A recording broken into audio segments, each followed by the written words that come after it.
The Baldwin County Public School System, considered one of the finest educational environments in the entire state of Alabama, has a history beginning in the latter part of the 18th century, when, as records indicate, Alabama's first public schoolhouse was built in the North Baldwin County community of Tensas in 1799. And at that time, nearly 10 years prior to Baldwin being organized as a county, the area remained geographically expanse.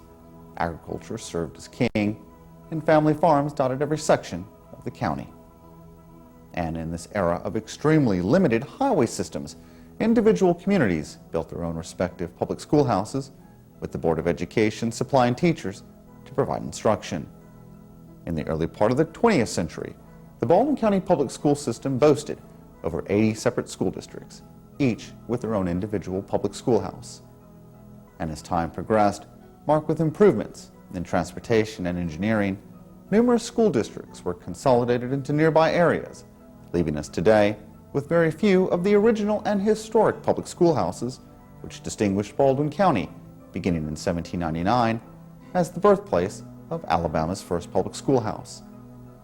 This documentary, commissioned by the Honorable County Commissioners of Baldwin County and honorable members of the Baldwin County Board of Education, seeks to illuminate these few remaining and historic original public schoolhouses in an effort to pay tribute to one of the finest public school systems in Alabama.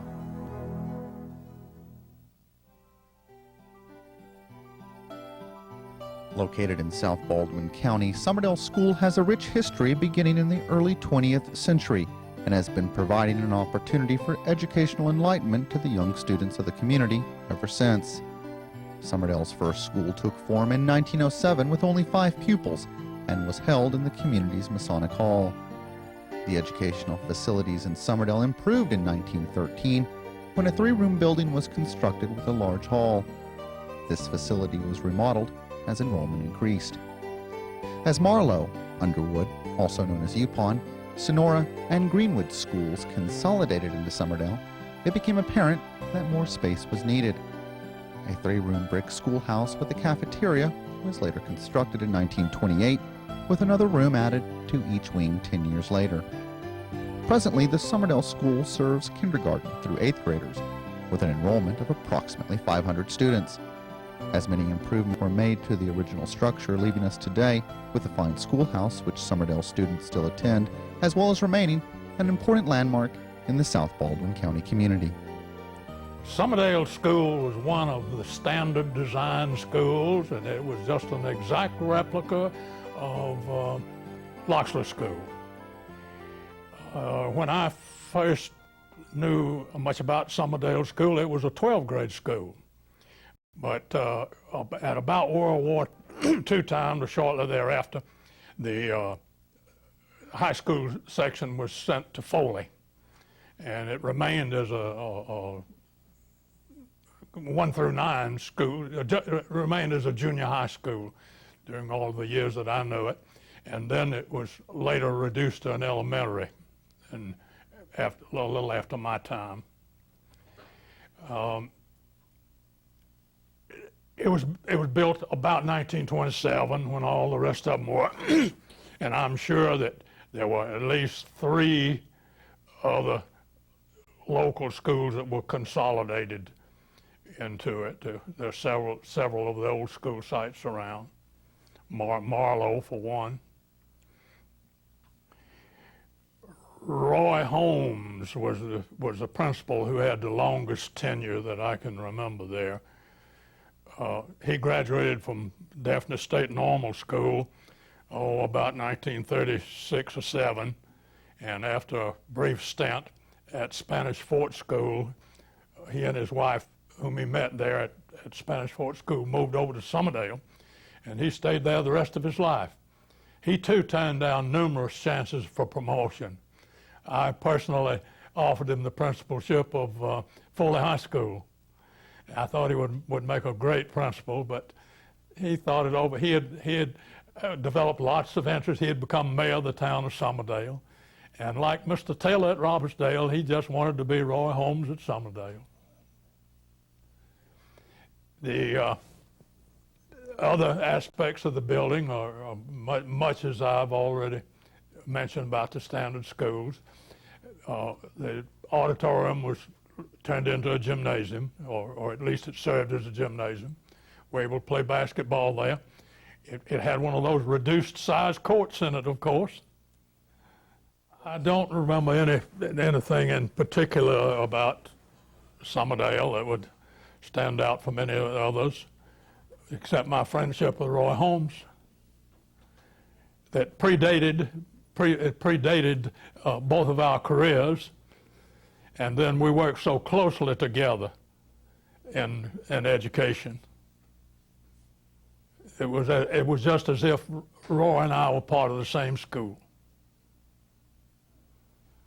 I knew his students before they came to my school, and he knew my students after that. It was just part of a school system. 6 miles away. We had a tornado to go through there when school was not in session, and damaged some of the buildings, but not badly. Were there any hurricanes during the time? Hurricanes do damage to our school roofs, and especially to the flat ones. When we were building those flat roofs, we did it for economy purposes. Our architects told us that we can seal a flat roof better than we can a roof that has some slope to it. But we learned in the hurricanes and tornadoes that in the field of physics, there is an effect known as the Bernoulli effect. And it says that if a fluid is passing across the top of a flat surface, it creates a low pressure area on that top. It's the same reason that the baseball curves. Same reason that you can make a baseball curve. And it's the same reason that an airplane wing can be so contoured to have lift.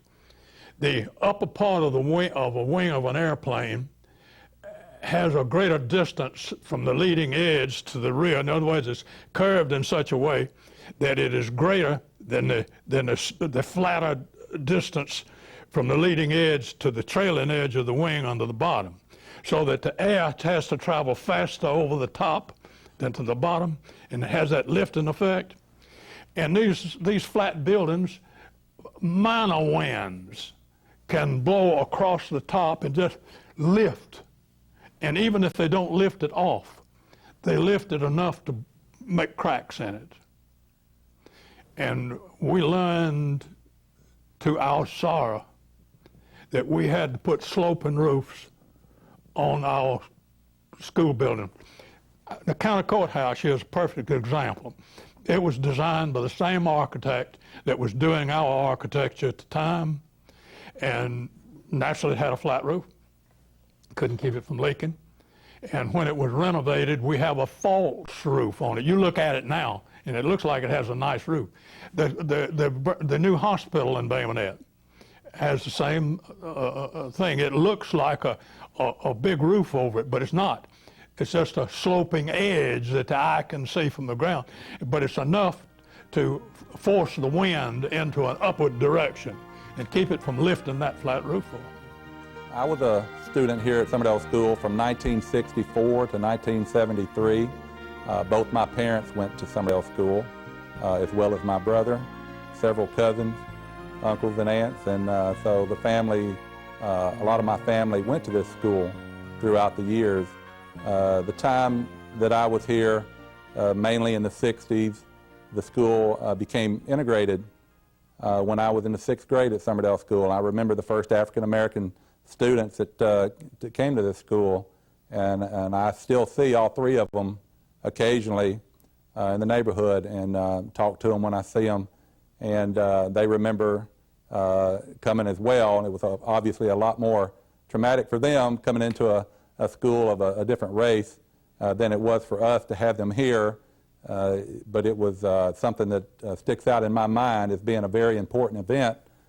We might have been late as far as the country goes in integrating, but I thought it went fairly smoothly, and we continue to have children and grandchildren of those students that go here today. Many of the people that I went to school with, my friends, their children went here as well, and have a few that are here right now, children of my fellow students. So that's kind of unique. I also work with 3 teachers that I went to school with here that we were within a year apart in class, and they now, one is my teacher, one is my bookkeeper, and one is an aide. And we have fun working together and telling old stories back when we were in school. When I was at this school, we were a 1st grade through 9th grade school, and I went here all 9 years, and left from here and went to Foley and graduated from there. Each grade level only had 1 class, so there were probably 25 to 35 students, depending on the grade level, students in this school. So when we left to go to Foley in 1973, it was a traumatic experience for us to go from a class of 30 to a class of several hundred, and that still goes on today. Many of our students in the small community schools struggle when they get to the high school because they're used to a small-time school, and they just seem to feel lost in a big school. And so we are still fighting that battle today to try to cut back on the dropout rate and things of that nature that come about because kids don't feel as comfortable in a large school as they do when they were here at Summerdale. Many of the friends that I went to school with here at Summerdale are still living in this area, and I see them occasionally. My classmates' best friend, Tony Dawkins, and Marlon Gill, and Bennett Stewart, and Danny Yance, and David Freeman. I still see them around. I see them at the ball games when we go on Friday nights. Several ladies, of course, too, and I see them occasionally. One called me yesterday that works at a local store, talking to me about donations. And so it's a lot of the people that I went to school with are still here working in the community, and I think that's kind of unique, and it's fun to get to see them. And I met one the other night. I hadn't seen her in 30 years. She came to Grandparents' Day, and she was a grandparent of one of my students. And I hadn't seen her in so long, and she had moved to Michigan. And that was just great seeing people that you haven't seen in so long and that you shared a time of your life with that was so important to you, like being in this school. The things I remember most about Summerdale School was a small community feeling. We had, like I said, 1 class per grade level. And each year, each class was responsible for putting on a play on a stage in the gymnasium. Each month, a class would have a month to prepare their play, and at the end of that month, they would do their play. 1st grade would start, and then 2nd grade, then 3rd grade, and so on. And so each year, we would have 9 plays per year put on by each grade level. And first play I was ever in, I was a carrot. So I played a carrot, and Peter Cottontail. And I didn't get a big part, not much of a speaking part. A carrot can't say much, but it was something that stuck out in my mind that was very memorable. In my 9th grade year, my friends and I thought we were too big and too cool to be in a play. And my best friend's aunt was the teacher at that time. Miss Marie Patrick was our 9th grade teacher, wonderful teacher. And we went to her and said, you know, we think that's a little bit too babyish for us. We would love to participate, but we have an idea. And we went to her and asked her, could we put on commercials in between each set? And she thought it was a good idea. So we created our own commercials, and when they would change sets from one act to the next, they would close the curtain, and we would come out on the front of the stage and do a commercial. And the kids, I remember them just howling and clapping and laughing at our commercials, and they were bored to death with the play, but they loved the commercials. And so that was something I remember that will always stay with me. And it's, you know, things change as the years go by, and schools have to change with that. And the area that I'm sitting right here used to be the stage in the old gymnasium. It's not a gym anymore. As you can see, it's a library. And so we hate to see things like that go, but it's a wonderful library, and we have a new stage now and a new gymnasium. And so I hope that we are able to create memories for our students in that new stage, in that new gym, like I had when I was here. I think that's very important. Many stories come to mind, and many don't. I know as a child, I grew up about 5 blocks from here, walked to school every day for 9 years to this school, or rode my bike with my best buddy. And back then, they would let you leave campus to go eat lunch. And my parents, both of them worked for a living, and so I would hop on my bike. When the other kids would go to the cafeteria, I would hop on my bike and ride home, and I had a ritual. I would get there and I would cook a bowl of soup and make a sandwich, and I'd eat that soup and that sandwich and be back before they were out of the cafeteria, because I didn't want to miss playtime. If you finished your food in the cafeteria, you could go outside and play. It was like having an extra recess time during the day, and I wasn't about to miss an extra recess time. So I would ride as fast as I could to the house, cook my soup, eat my sandwich, and I was back here before they got out. And that was a very memorable experience. During that time, there were only 2 buildings on this campus, the main building that we're in now and the cafeteria, and that was it. There might have been a little a custodial shed out back, but now we have 7 buildings on campus, and it's a lot different. We are a pre-K through 8th grade, 10 grade levels, so it's a little different, not much. We're a little bit bigger than we were back then. We have about 3 classes per grade level, but it hasn't been a huge change at Summerdale School. It's still students in the community coming to a small town school, and they just hate to leave here. When they leave, they just hate going to another school. It's just that special of a school.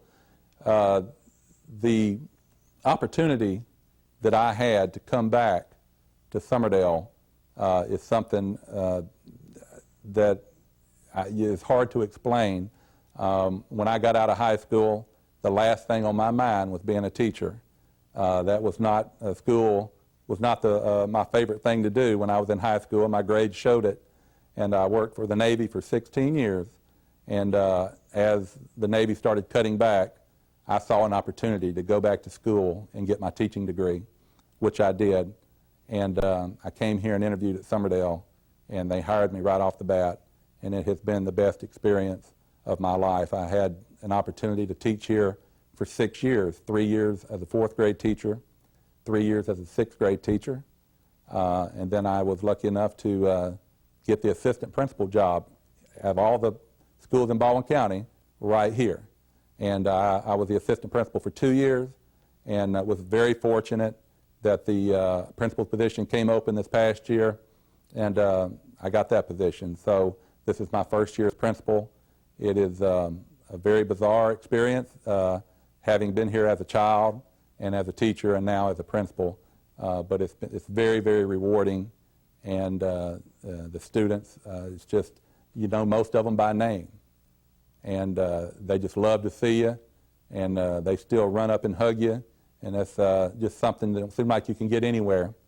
But it's a great experience. Nobody run up and hugged me when I worked for the Navy. So it wasn't the same. So this is a very neat experience, working with many wonderful people. I think we have the best staff in Baldwin County. Probably everybody says that, but I believe they're right here at Summerdale School. And we do a lot of wonderful activities, a lot of sports at Summerdale that kids in the past may not have had an opportunity to do. And so it's been a great experience to have football and basketball and soccer and track and volleyball, all those sports. And it's been a great experience. One story I remember when I was in school was when I would go home for lunch every day and come back. We would play outside until the teacher would make us go into class.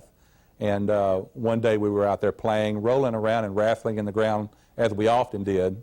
And I just felt the biggest stinging all over me, and I just didn't know what was going on. And I got up and pulled my shirt up, and I had just thousands of ants all over me. And I just remember people just slapping me and beating me, and I think they hurt me worse than the ants did, trying to get the ants off of me. But it was it's something that I always remembered, and I don't think I was too scarred from it, but it was it was a funny experience.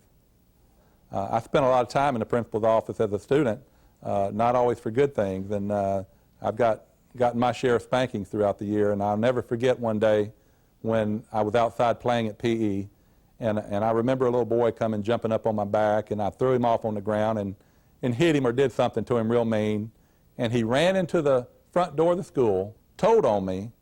As I came into the front door, I didn't know that he had told on me, and this arm reached out from the principal's office, yanked me into the office, and he spanked me about 4 or 5 times, and then he asked me, "Why did you do that?"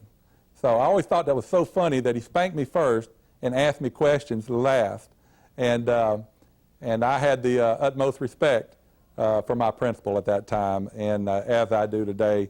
He was a wonderful man. He was the principal here for 35 years, Mr. Holmes, and that was spankings were a little bit more.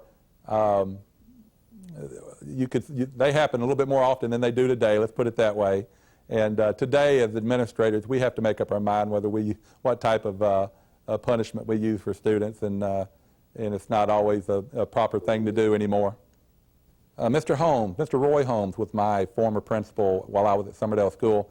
He was here for many years. In fact, he was my father's principal in the 1940s, as well as my principal up through my time here in 1973. Mr. Holmes wore many hats that a lot of principals do not have to do these days. He was not only the principal, but he was also a teacher. He taught 9th grade as well as running the whole school. He did not have an office staff.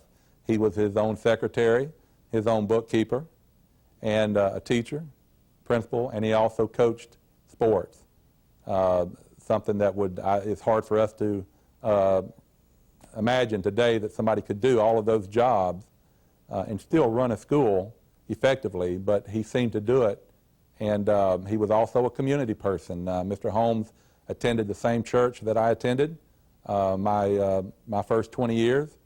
He was a deacon in our church, and he was just an upstanding citizen and a pillar of the community.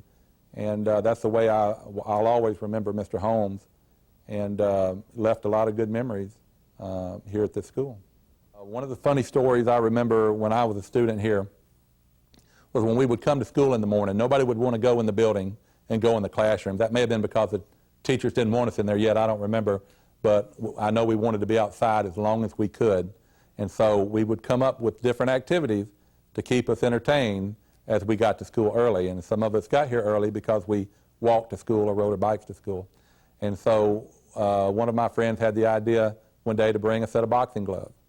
And we would pair up out in front of the school each day and have challenges. And you could challenge somebody to box. And one of the, it was funny, just one of those things. But one friend of mine put on his gloves and challenged another boy, and they were boxing around, and he knocked him out, and he was out cold. And we were all looking around and kind of got scared, and because he wasn't moving, and we were all shaking him and all, and finally he just woke up and wondered why we were all staring at him. But I think we had to quit shortly after that. I think they made us quit because of it's not something we could do today, obviously. We don't offer boxing in elementary and middle school, but it was funny during that time. I remember when I was a student here that we had what we call today Fall Festival. Back then it was just called Halloween. And the whole festival or Halloween party was held in this building. Each classroom in this building was a booth. And so you could walk up and down the classrooms and the hallways and go to each classroom for whatever booth they had in that classroom. And each teacher was responsible for having a booth open that year. And then everyone would come into the gym. This is where they would have the cakewalk, and the stage was where they had the haunted house. So you would enter the stage at stage left and would go in and work your way through the haunted house, and you would exit stage right.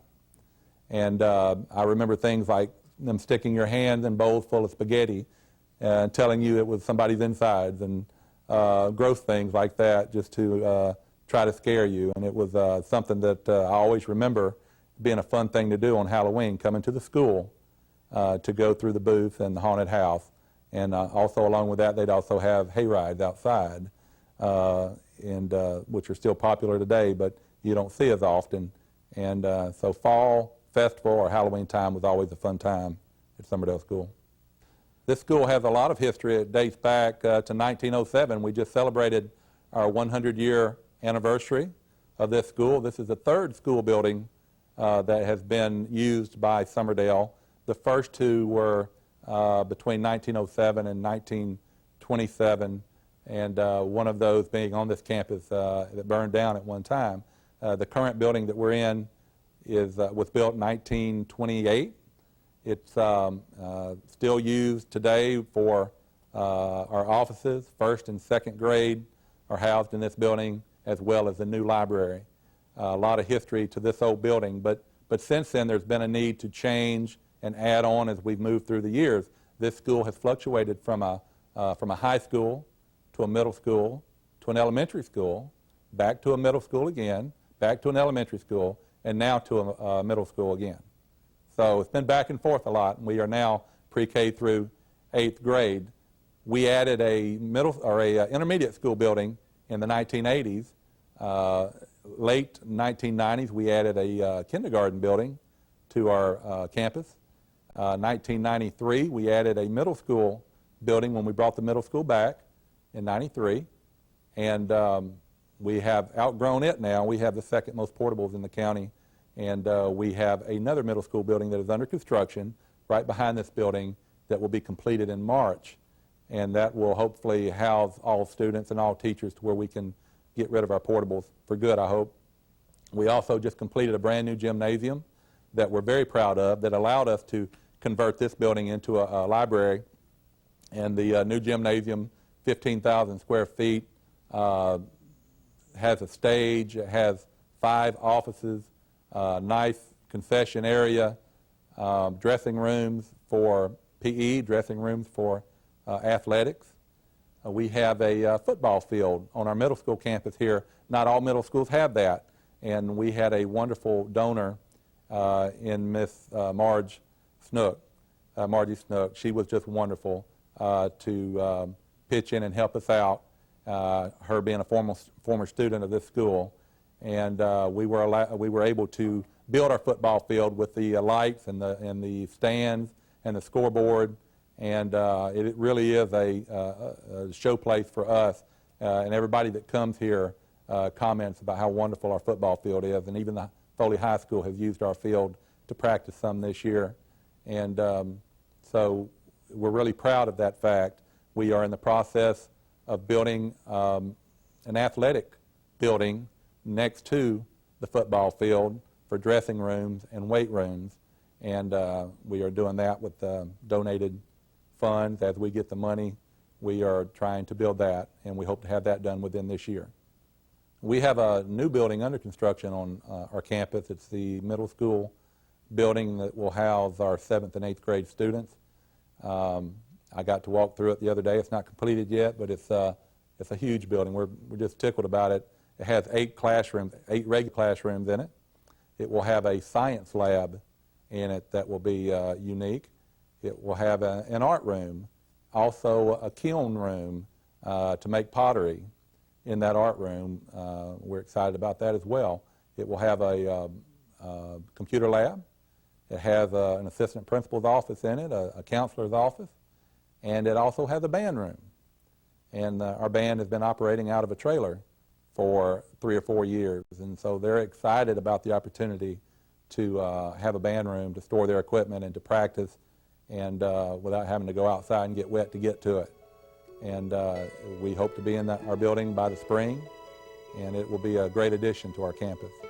I remember my days here at Summerdale School.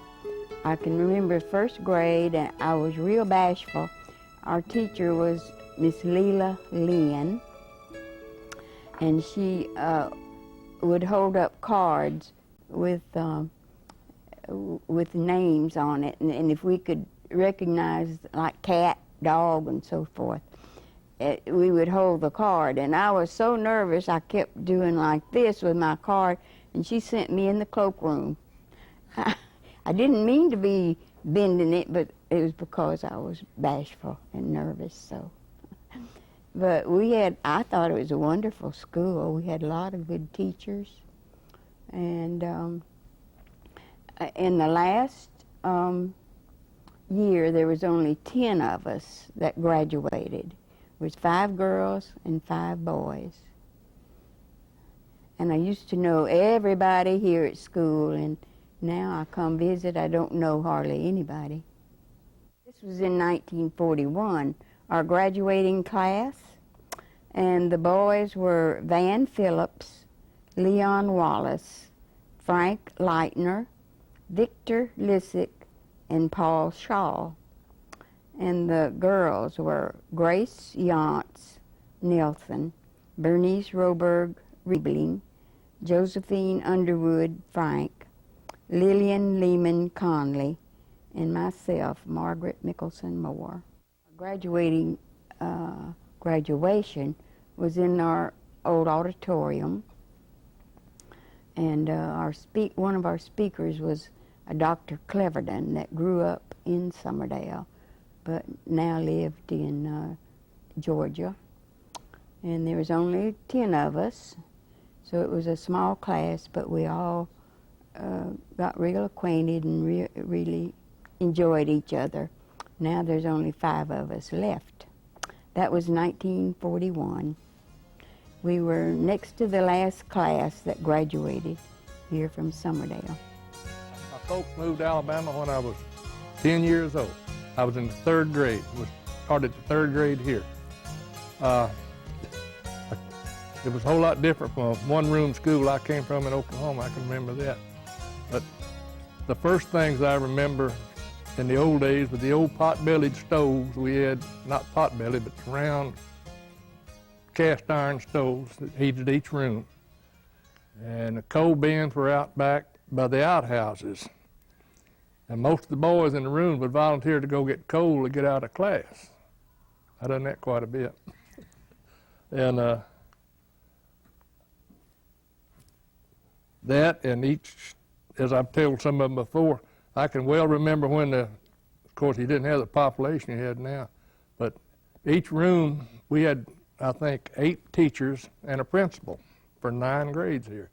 Mr. Holmes was the principal. He taught the 9th grade. He coached basketball, baseball, and soccer, as well as taught. And now, I don't know how many Mark has here now, probably 30 or 40 teachers, but the population has tripled and more so, I guess. Came here in 1940, latter part, right around Christmas, if I remember right, and finished 6 years here at 9th grade. I guess I went to Foley in the year of 47, I guess it was, 46 or 47. Yeah, we lived in the country about 6-7 miles out of town here, I guess, and the bus come back going, and I'd ride the complete route down towards Marlow and all the way back out on the back side over there. Pretty good loop.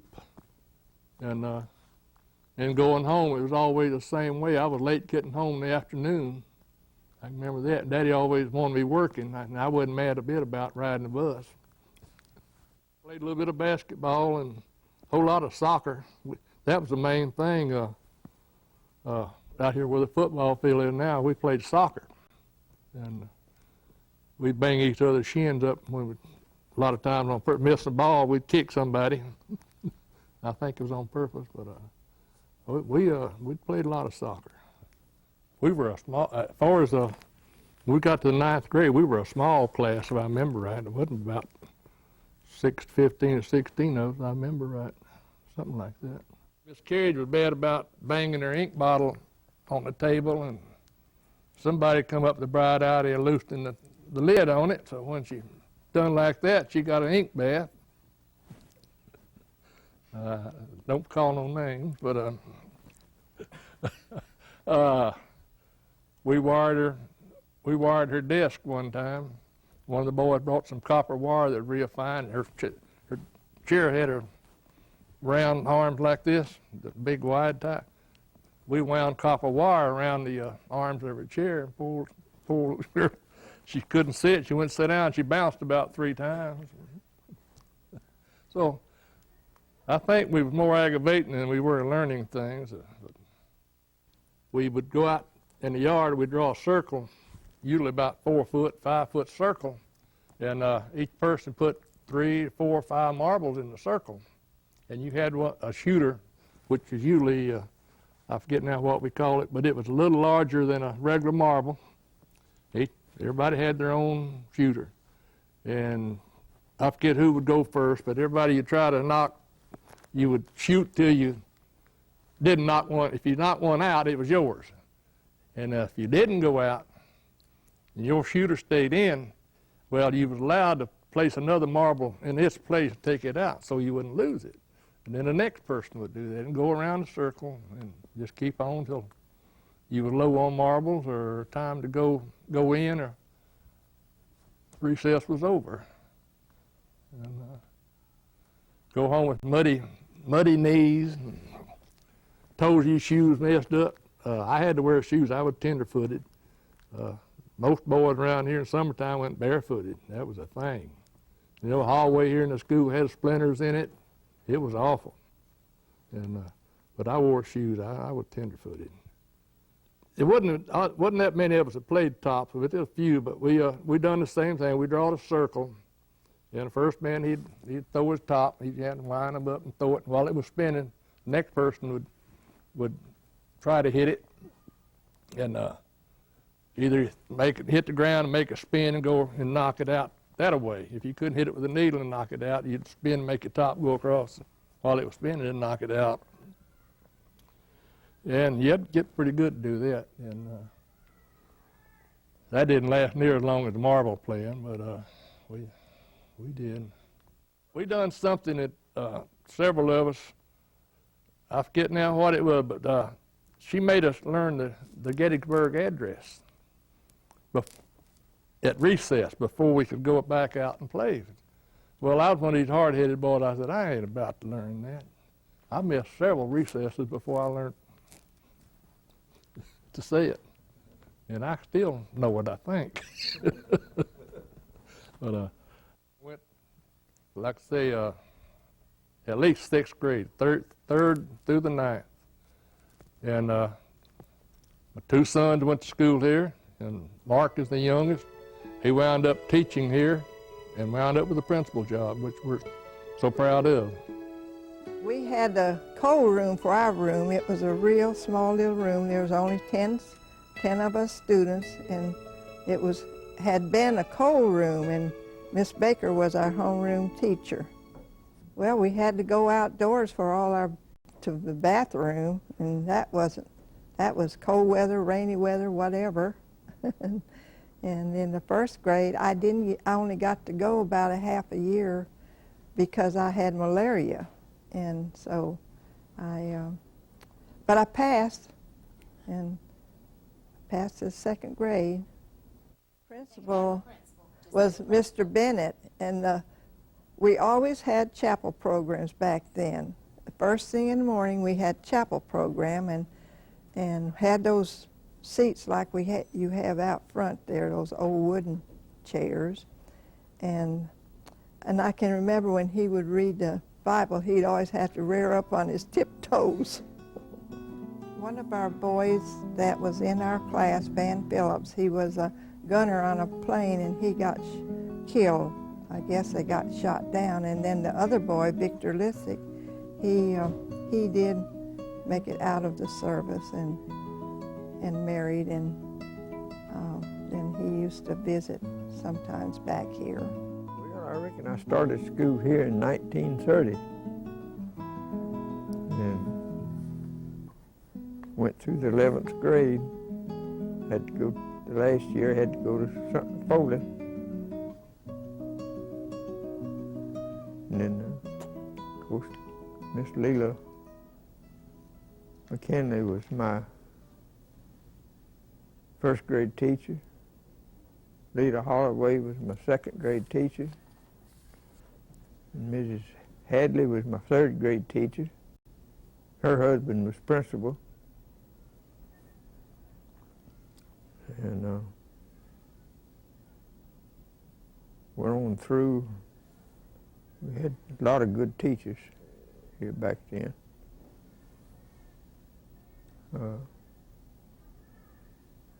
I don't know, of course, we had our old outhouse and had coal and the wood, old heaters. And,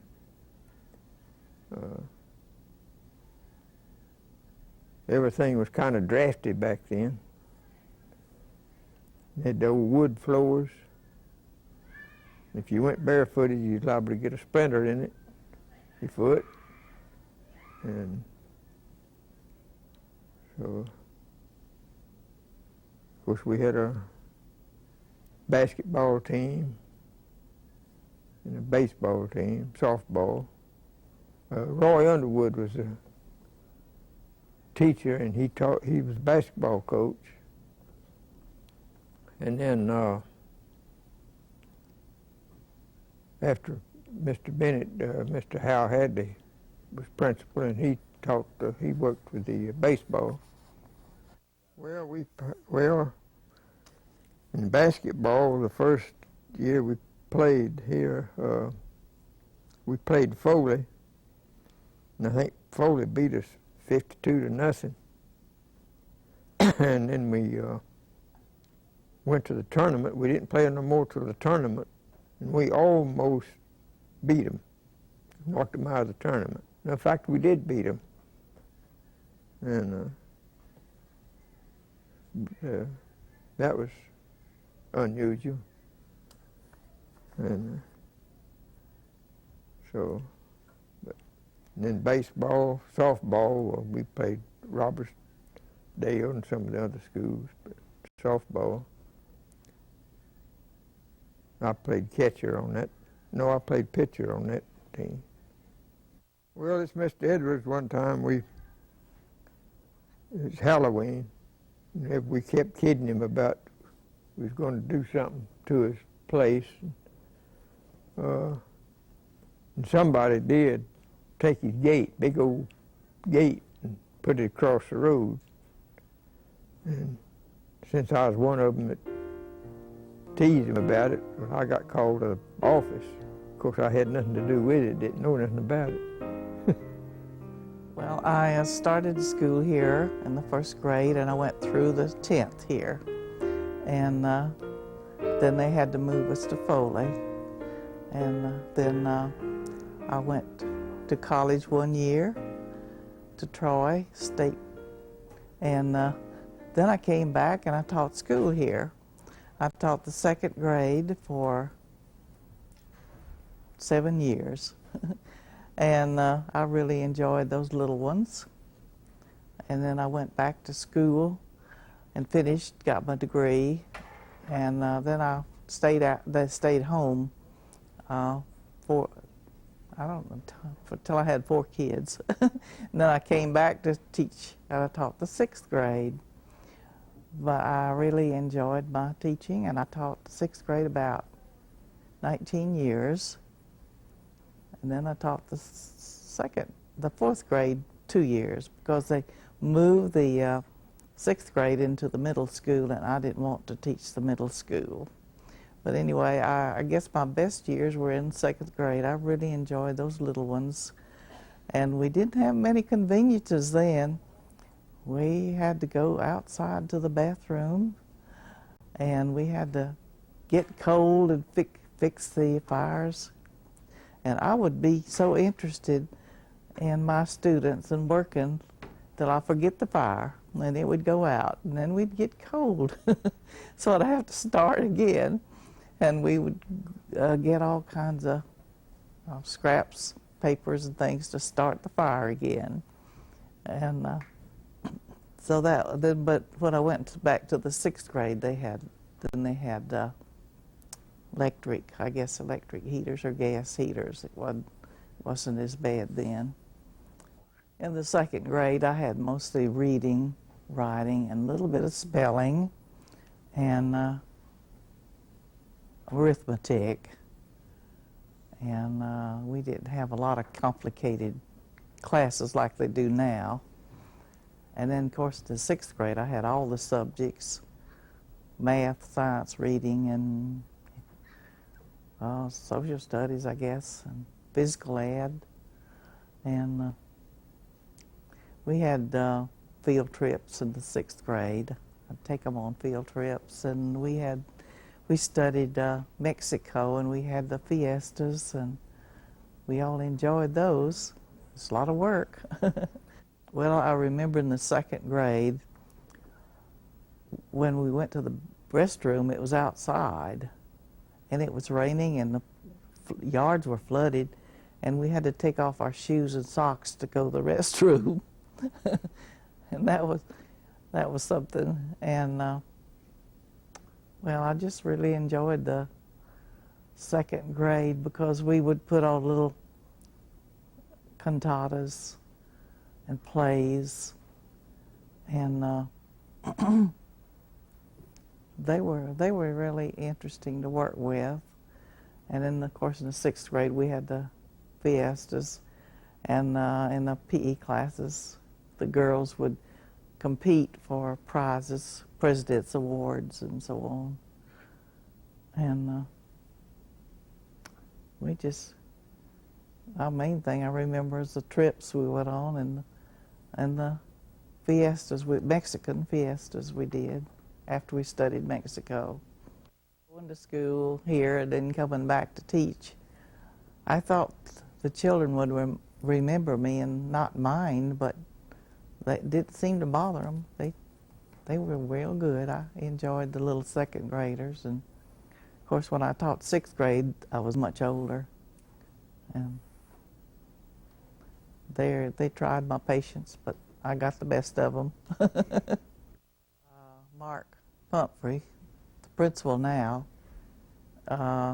was a student of mine in the sixth grade years back, and Mr. Holmes was my principal most of the time when I was teaching.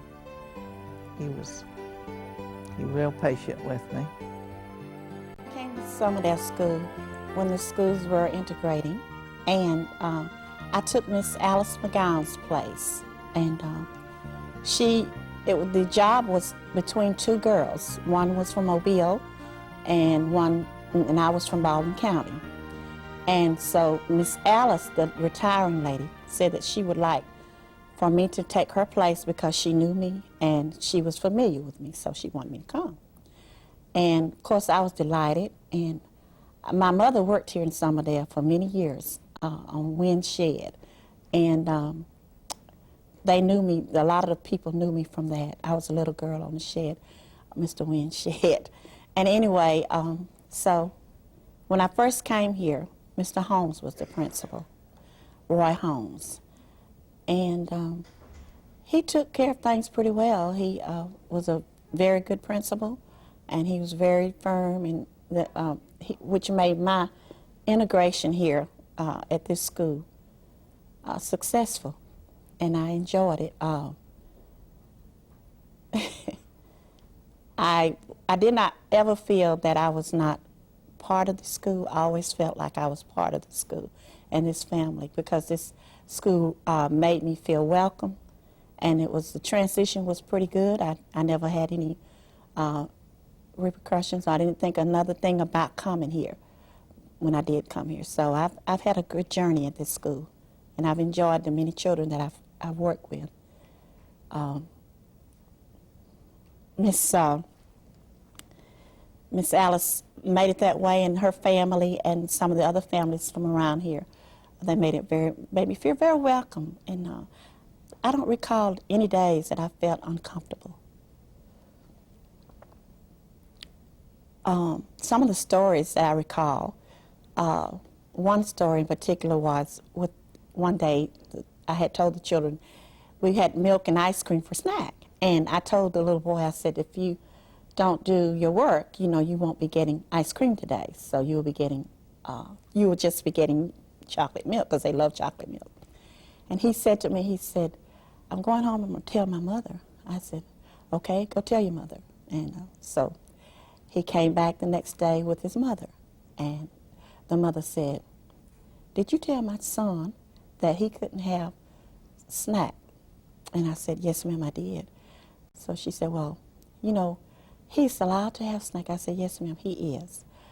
And his snack would be milk, chocolate milk. They love chocolate milk. So I said, and because he didn't obey and he didn't do what he was told, I asked him to do his work, and he was having problems trying to do it. So she said, well, I don't like that. So Mr. Holmes was a tall gentleman. He got up from behind the desk, and he said, she said that he would get chocolate milk, and that is what he will get. I will back her 100%. And that was all it took. Those days, that's the way it was. And I had another little boy once that said to me, he said, Miss G, I said, yes. He said, Doug is not following the church covenant. His name was John. Today he is a very renowned young man. He works for a newspaper. And I said, excuse me? He said, he's not following the church covenant. And I said, oh. I said, what is that? He said, thou shalt avoid all tattling, excessive anger, and backbiting. And gentlemen, and I'm telling you, I broke up with that. I had to get up and leave the classroom because it was so funny. I didn't let them see me with the humor, and everything. So anyway, I got up and I walked outside for just a minute, and I went straight to Mr. Holmes' office. I had somebody, to cover the room. I went to the office and I told Mr. Holmes. And we both just stood there, and they were just so intelligent. The children were and they were just full of life, full of things, And those were just great, great times. And we had a boy once, right in the middle of class. He goes, Miss G, I said, yes. He said, oh, I got something to tell you. In the morning time, we'd have sharing time. And I said, wait just a minute, let me get through with the lunch. I can't wait. And I said, well, son, could you just wait for just a minute? And he said, I just can't wait. He said, I need to tell you something. It's very important. I said, well, okay, just a minute. So I said, boys and girls, I said, just sit for a minute. I need to talk with him. So I went outside the door with him because I had to listen. It was important. He wanted to tell me something, and it was important that I listened. So I said, what is it? He said, Miss G, he said, my daddy went to jail last night. And I said, oh? He said, yes, ma'am. And I said, oh, he said, they said my daddy did something bad. And I said, well, and he told me what it was. And I said, well, I said, your daddy and your mother will take care of that. Today you're going to be safe here at school. You're here with me and your classmates. And so you're going to be safe. So let's let mom and daddy worry about that, and you worry about your studies. I said, I'm going to give you lots of love. And I said, and I want you to really concentrate on what you're going to do your best for me today. And that was all it took for that particular time, And they were just full of it, just full of funny, lively things. And if they had a problem, we'd share things and talk about it, and they were all right. Then I had another student once, he told me, he said, right in the middle of class, you guys, right in the middle of class, Miss J, I said, what? So-and-so mooned me last night. And I said, what? And I said, what? I didn't know what it was, at the time, I didn't know what it was. So I said, right in the middle of class, he says this. And I said, okay. So later on, there was another teacher here named Miss Ross and Miss Williams. So when we got together, I said, what is that? And they told me what it was, And everybody, the kids were all laughing. Well, I was naive. I didn't have any idea what he was talking about. So the other little kids said, I know what it means, I said, well, let's just don't worry about it if it was that funny, I think maybe we shouldn't discuss it in class. But another lady once came up and she said, this was when I first came. She said, Miss J, she said, you gave my children, my little girl, some problems in division last night, and I don't understand it. She said, now you got to remember, they just in 3rd grade. That's when I taught 3rd grade. And she said, they haven't had all this stuff yet. So I looked at her and I said, ma'am? She said, yeah. I said, have you ever, when you washed the children's socks, I said, did you just ever ask your children to pair the socks together? And she looked at me, she goes, yeah, I do that all the time. When I wash, I make them pair the socks and put them together so they can store them in the drawers. I said, well, ma'am, when you paired those two things together, I said, you were dividing then.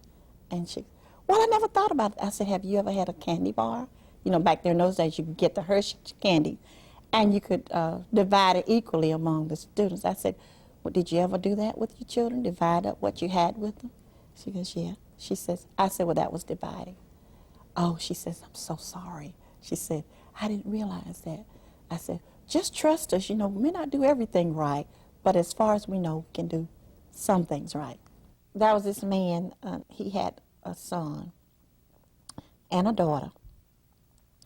And every time, we didn't have air conditioning or anything like that. It was hot in the rooms. We'd have the windows up, and the gnats would be in the windows, you know, because we didn't have any screens or nothing. We just put the windows up because it was hot. That was the way it was. And so when it was really, really hot like that, there was this man who had this fan, big fan. And all of us were saying, oh, I can't wait till he get in my room so I can get that big. He had this big fan that came off his farm. And we'd get to put the big fan and suck all that hot air out in the room. And so every time the teacher would look, we knew whoever we had, that teacher had, we were going to have them as well, because we didn't have any 2 second grades or 3 second grades or 4 second grades. We just had that one grade. So whoever, and by the way, we would have something like 30, 32 to 30, 35 children in a classroom. And the children were pretty much like they were today, except for the parental involvement was a lot more, you know, involved and everything like that. But anyway, getting back to the story, the big fan was in the window, and we looked forward to having those children. When that big fan came, it would just, we just felt so cool and felt like we were just in heaven, you know. So one night we had a storm that came, and that big fan was in the window. And it was in, I believe it was in some teacher's room, another teacher's room, and the storm took out the fan. Well, needless to say, the next teacher that was going to get the fan, inherit the fan, didn't get to inherit it because the storm took the fan out. And that was the end of that story. But it was funny because we enjoyed having that big fan sweeping out those nets. Y'all, it was terrible. Those nets were in the windows and everything, and it was just something. But those were the good old days. We had the merry-go-round. The children would love to get on the merry-go-round, and we'd all get on. And I was, you know, quite young then, so I'd get on there with them. Needless to say, I was kind of tiny, much tinier. Anyway, I got on there with them, and everybody wanted to get on, so we'd have to stop, you know, and we'd all get on and we'd go around and around. And after that, you know, we'd just be a ride and going on. So whenever they had anything to play and all that, I was the one that get out there with them. And the two other teachers that were here, and they were kind of senior ladies at that time, and I was a young kid on the block.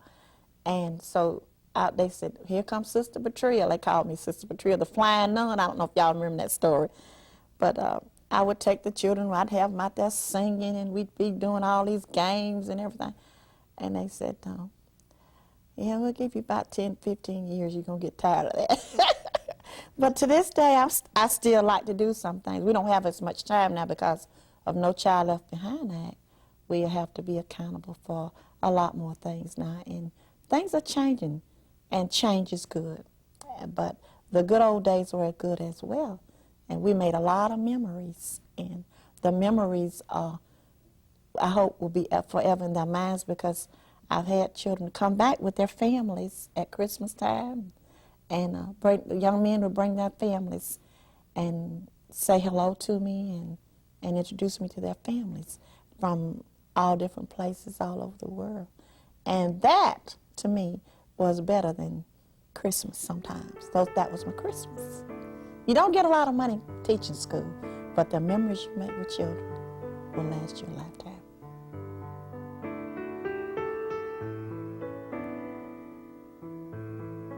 I've been at this school almost 40 years. It may not quite be 40, but I've been in profession that long. I've worked at other schools before I came to this school. So I've been teaching school since I was 19 years old. I graduated from high school when I was 15 years old.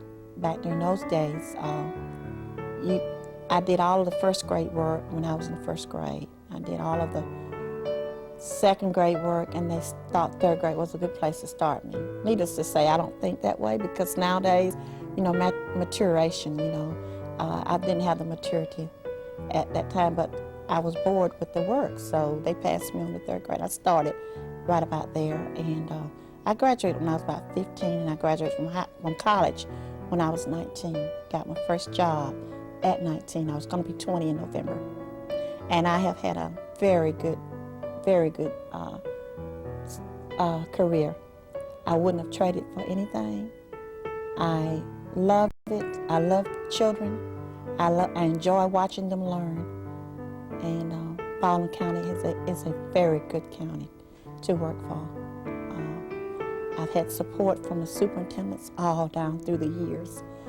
They were very, very kind to me. When I married my husband, I first got a job every summer. I was very fortunate to be able to work, and you know, and I love that. You know, all the superintendents, they always looked out for the Baldwin County people, and especially the young children who had just gotten out and needed jobs. And I was very fortunate to be one of those children. And to this day, I just feel like, you know, with the Lord's help, I feel like that all of the things that I've been able to do, I feel like, and I'm getting religious in this, I don't feel like I could have done anything without a higher power guiding me. So I'm very, very lucky, and I'm very thankful to have had this job and to have been here at this school and Alberta School. I was there. I was at Daphne School, the school where I graduated from the first year with my own principal, Mr. Carroll. And Daphne was a long way for me to drive. And my husband, I was always running a little late. And my husband always, he wanted me to be closer to home, so I went to Foley. Summerdale School has played obviously a big part of my life. I started off here as a 6-year-old, and I just turned 50. And so I've spent 9 years as a student and 9 years as an employee. So 18 years of my 50 have been in this building, and it has been the best experience of my life, and working with these children and these teachers here is something that I'll always remember.